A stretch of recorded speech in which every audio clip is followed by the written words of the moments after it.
Oh, dilayani. Ya, menyalakan rokok saja dilayani. Ada yang ngerokokin. Allah, minum pakai kiri. Ya, nggak apa-apa, kita bahas nanti minum pakai kiri. Kalau kita ingin menteladani ya akhlak dan tingkah laku Nabi Muhammad, tentunya ini sangat jomplang ya, sangat jomplang. Rasulullah itu terkenal sangat zuhud ya, peduli dia kepada orang lain. Bahkan ketika dirinya kelaparan, ketika Nabi Muhammad ini kelaparan, mengganjal perutnya dengan batu-batu. Ya, sampai-sampai sahabat itu ketika sholat berjemaah terdengar suara gertakan batu itu, teman-teman, seolah-olah seperti gesekan tulang yang disangkanya itu adalah lutut Rasulullah yang kurang sehat. A'udzubillahi minasyaitonirrajim. Bismillahirrahmanirrahim.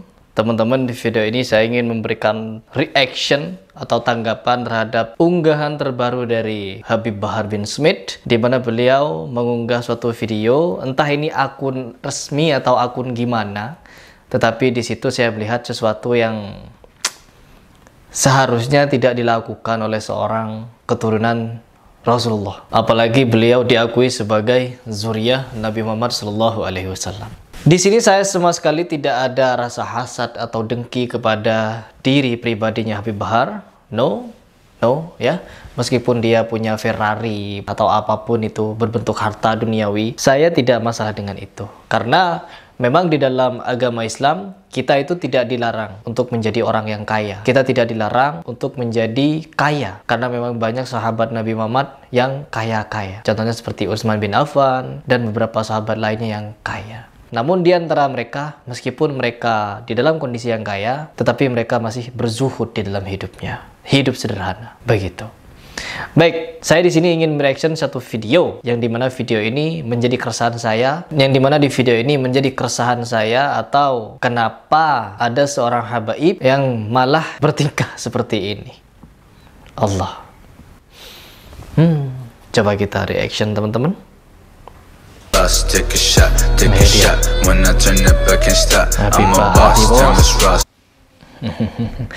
Ciri khasnya ya, senyum miring, ciri khas beliau.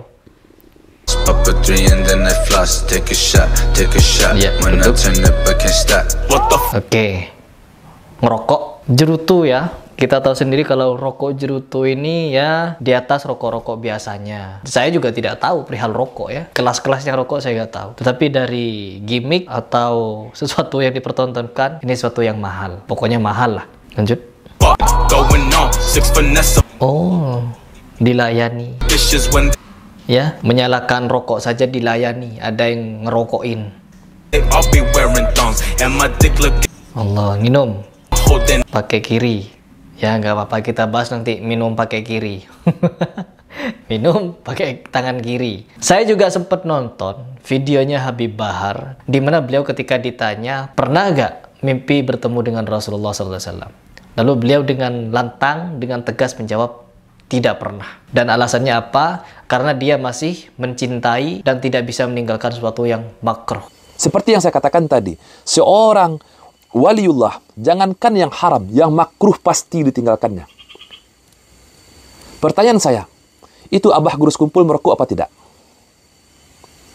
Bahkan saya sangat tertarik dengan pernyataan Habib Bahar bin Smith. Beliau menyatakan seperti ini. Assalamualaikum, ya Habib, pernahkah bermimpi ketemu Rasulullah? Terima kasih Habib. Nggak pernah. Kenapa Habib?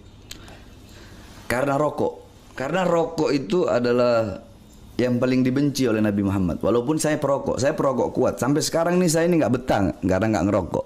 Nah, seperti yang saya katakan tadi, seorang waliullah, mereka pasti akan meninggalkan yang haram.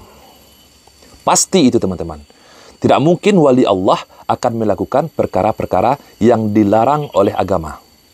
Nah, jangankan yang haram, yang makruh saja pasti ditinggalkan oleh para wali Allah. Nah, jangankan yang makruh, bahkan yang subhat saja. Perkara-perkara samar, mereka akan meninggalkan. Karena khawatir akan terjatuh kepada perkara makruh, apalagi haram. Merokok terus.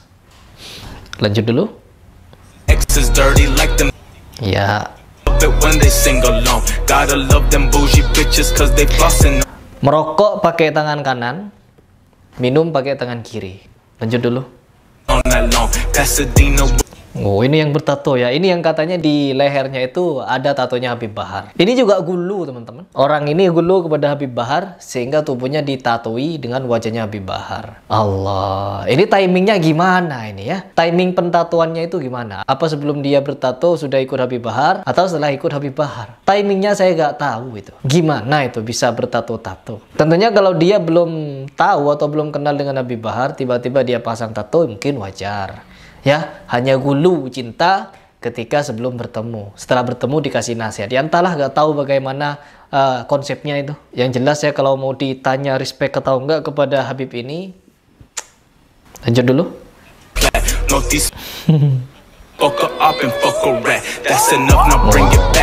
Iya, pamer lagi liburan atau gimana itu. Kolam renang.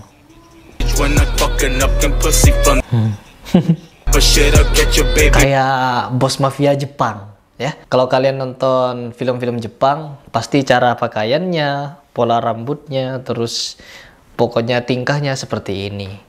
Jadi meniru bos-bos mafia Jepang begitu. Cuman ini bedanya pakai sarung. Ya mungkin biar dikagumi agar kita itu tidak gulu kepada orang-orang yang non-muslim itu. Ada kok Habib di Indonesia yang tidak kalah keren daripada gangster-gangster atau mafia-mafia yang ada di film-film Jepang atau apalah itu. Jadi lebih baik fan kepada ini. Mungkin begitu.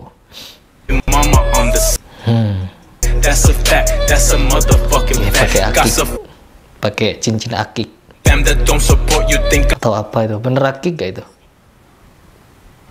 Allahu Akbar. Kena matanya nanti. Allah. Allahu Akbar. Saya memang dari awal tidak respect dengan beliau. Sama sekali tidak respect dan tidak menjadikan beliau sebagai hujah. Kalau kita ingin menteladani ya akhlak dan tingkah laku Nabi Muhammad, tentunya ini sangat jomplang ya. Sangat jomplang. Rasulullah itu terkenal sangat zuhud ya, peduli dia kepada orang lain. Bahkan ketika dirinya kelaparan, ketika Nabi Muhammad ini kelaparan, mengganjal perutnya dengan batu-batu. Ya, sampai-sampai sahabat itu ketika sholat berjemaah terdengar suara gertakan batu itu, teman-teman, seolah-olah seperti gesekan tulang. Disangkanya itu adalah lutut Rasulullah yang kurang sehat. Sehingga sahabat bertanya, "Kenapa engkau ya Rasulullah?" Lalu Rasulullah menjawab, "Saya tidak apa-apa." Ya, saking zuhudnya Rasulullah. Rasulullah tidak ingin membebani umatnya, apalagi memintakan sahabatnya untuk menyuapinya, untuk menyalakan rokoknya. Rasulullah tidak pernah seperti itu, teman-teman. Ya, Rasulullah duduk gitu seperti tiba-tiba Rasulullah duduk seperti raja begitu. Mau makan ada yang nyuapin, kepanasan dikipasin, mau nyalakan rokok dikorein begitu. Mau minum diambilin minumnya, disuapin. Pokoknya Rasulullah diem begitu, semuanya dilayani. No, Rasulullah tidak seperti itu, teman-teman. Itu adalah Rasulullah, akhlak Rasulullah, bagaimana dia menghormati ya. Bahkan ketika pembangunan Masjid Nabawi, Rasulullah ikut membantu pembangunannya, memikul kayunya, menyusun batunya, membantu mengangkat batu dan lain sebagainya. Itu Rasulullah ya. Jomplang, teman-teman, jomplang. Jadi sangat wajar kalau bagi saya pribadi ada orang-orang yang ingin mencari kebenaran mengenai nasabnya Habib Bahar ini. Ya, saya juga tidak ingin ikut campur perihal itu. Karena yang saya lihat di sini adalah sesuatu yang nampak di mata saya. Nampak apa yang saya lihat berkaitan dengan akhlak. Allahu Akbar. Saya tidak perlu banyak-banyak menceritakan kisah Rasulullah. Dengan beberapa kisah tadi sudah bisa memberikan kita pelajaran bahwa apa yang ditunjukkan Habib Bahar jomplang dengan Rasulullah. Dan di sini saya tidak membicarakan keburukan dia yang dia simpan, yang dia pendam, tetapi saya mengomentari apa yang beliau tunjukkan, apa yang beliau lakukan secara publik dengan bangganya mempublikasikannya. Allah. Oke teman-teman, semoga kita semua bisa mendapatkan hidayah. Apabila di video ini terkhusus ada kata-kata dan pengucapan yang tidak berkenan atau salah dari saya, itu murni dari kebodohan dan kekhilafan saya. Tetapi apabila dia benar, itu murni dari Allah Subhanahu wa taala untuk memberikan kita hidayah bersama-sama. Saya Ripras mengucapkan salam. Wabarakatuh.